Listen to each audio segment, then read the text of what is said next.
Let's talk about how to pass the video interview for BAE Systems.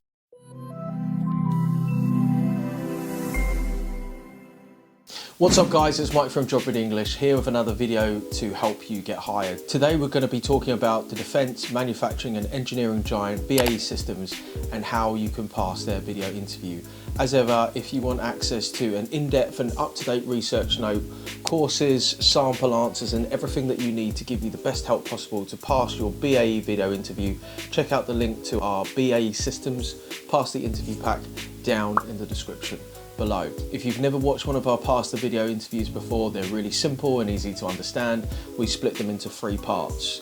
Everything is based upon our research from publicly available sources from this year, from candidates who have already taken this interview and been through this recruitment process.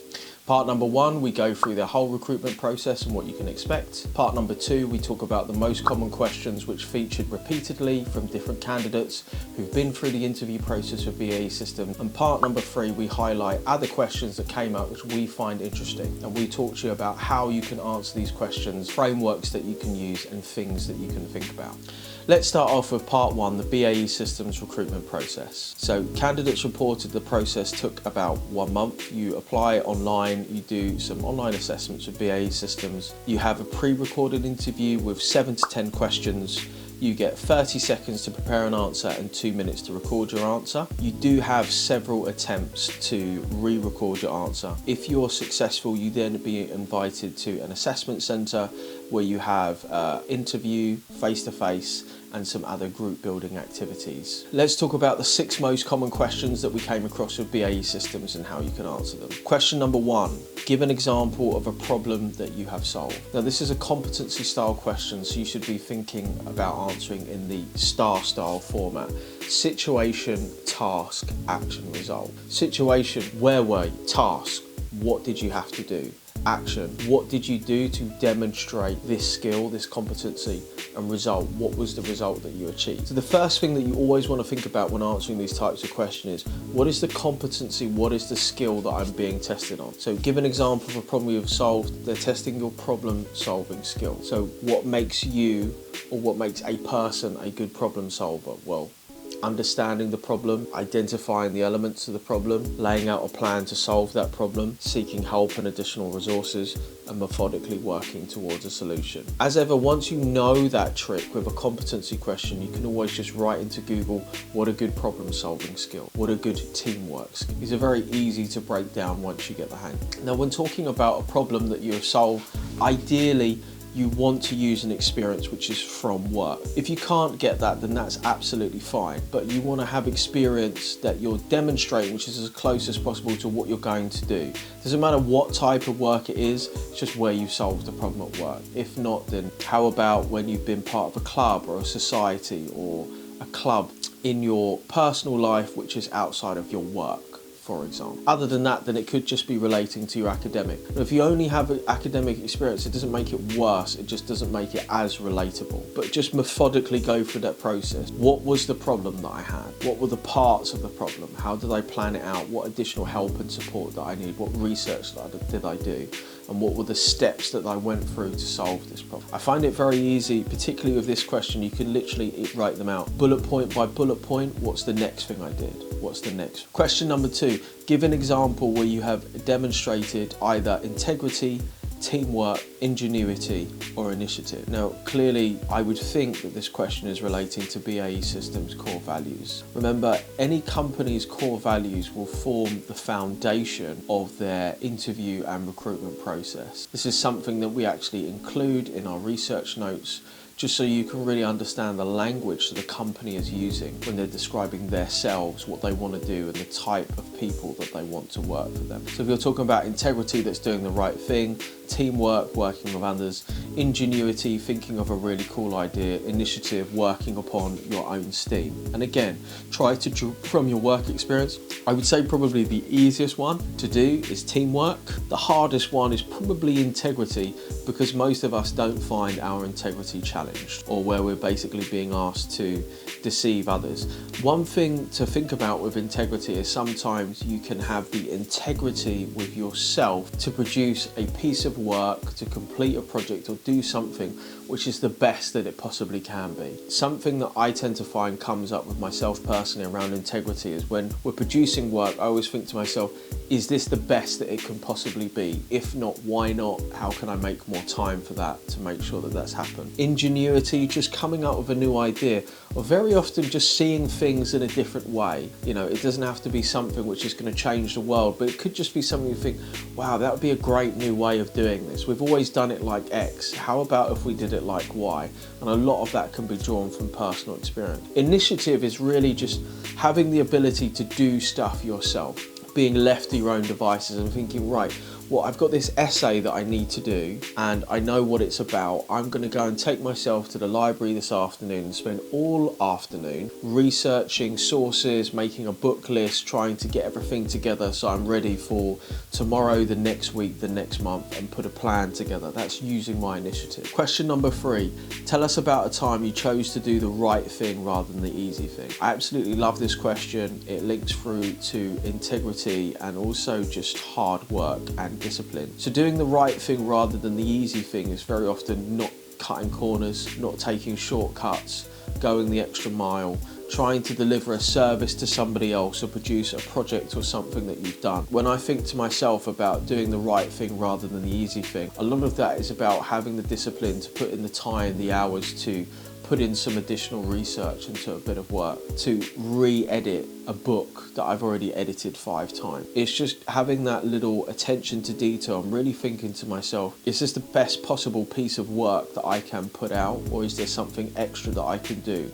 What's something that I've done where I've just gone the extra mile and done above and beyond what has been asked? Question number 4, what are you most proud of? Now, very often when I listen to answers to this question, what I would say is that about 50% of the time I hear candidates give something that they're proud of which relates to work, and often to me sounds false or put on. You will genuinely know what you are most proud of. You know, for me, one of the things that I was most proud of was probably the first time when I ever got paid to write, because writing is something that I love.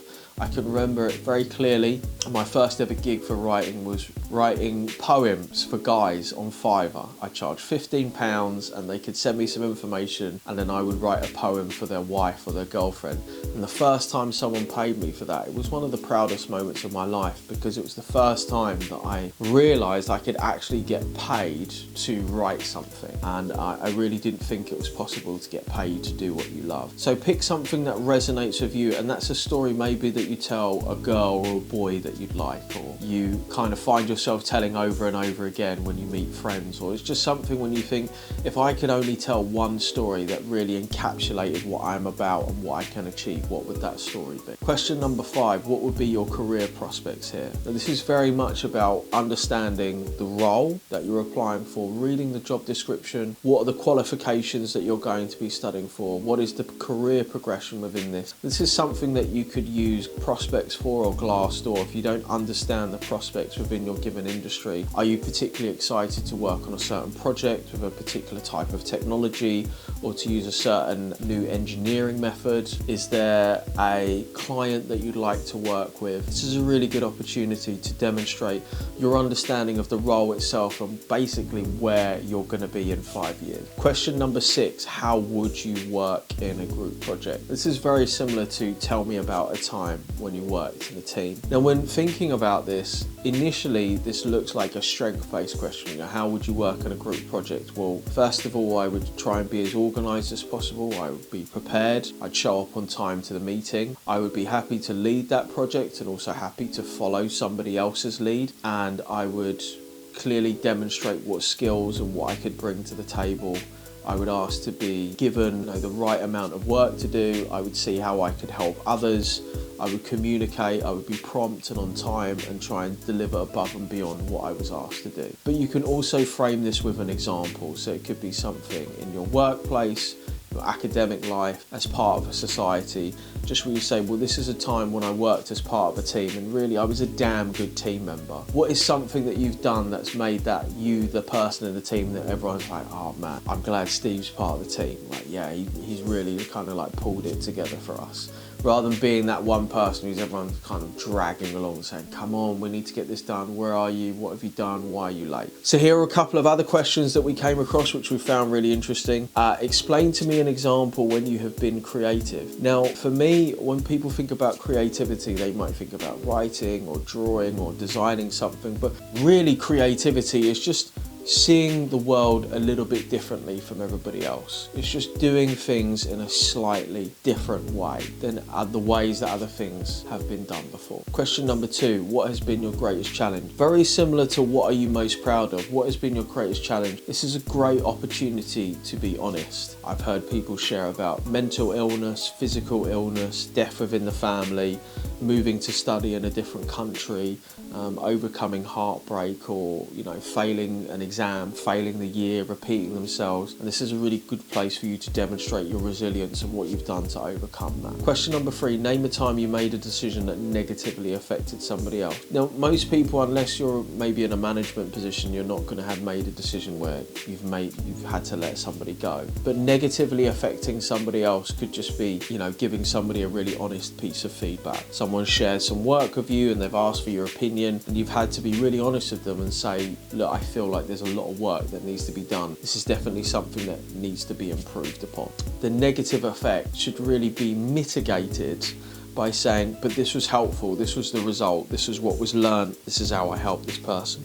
Question number 4, why should we hire you? Now, if you want an in-depth answer to why this job, make sure you click the card up in the screen above, where I go through how to answer this question in detail and give you a free worksheet. But when we're thinking about this, you really want to split this into 2 parts. Number 1, what would you do? One of the biggest mistakes that I see candidates make is they don't really understand or explain what they're going to be doing in the job. They're just kind of guessing. And this is really to weed out people who've just applied for the job, just like, I hope I get the job. The second thing is pick out 3 or 4 skills from the job description that they have named that you can demonstrate yourself and say that you have some ability to do that, and make sure that you prove that with some experience, or it's just opinion. Guys, I hope that you've enjoyed this video. If it was helpful, make sure you like the video, drop us a comment down below, subscribe to the channel, let us know what we can do to improve, what else we could add to this video. Are there other companies that you'd like us to cover? Wherever you are, whatever you're doing, I wish you the best of luck with your interview. See you later.